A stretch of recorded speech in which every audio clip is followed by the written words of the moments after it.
কি ভাবছো? পাঞ্জাবি পরে কি করছি, তাই তো? আসলে বহুদিন পর ছোটবেলাটাকে খুঁজে পেয়েছি, তাই তোমাদের সাথে আজকে পুরো ব্যাপারটা শেয়ার করব। চলো তাহলে শুরু করি প্রথম থেকে। আসলে বৃষ্টি বাদলের দিনে ঘর থেকে বাইরে বেরোতে একটুও ভালো লাগে না, তবুও কাজ পড়লে তো অবশ্যই বেরোতে হবে। আর সেসব যদি ভালো লাগা, আনন্দের, পছন্দের জিনিস হয়, তাহলে তো তুমি অবশ্যই লাফিয়ে লাফিয়ে বেরোবে। এবার তোমাদের মনে একটা প্রশ্ন খুব ভালোভাবে জায়গা দিচ্ছে যে আমি পাঞ্জাবিটা নিয়ে কি করছি আর এটা পরেই বা কি করছি?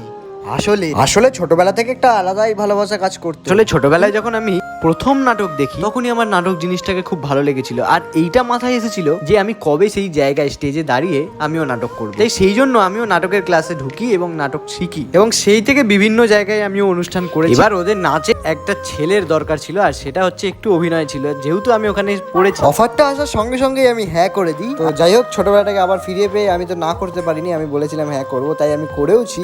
আর প্রত্যেক জনের সাথে খুব ছোটবেলার মতো আনন্দ করেছি, এবং আসার সময় খুব বৃষ্টি নেমে গেছিলো, ভিজতে ভিজতে আজকে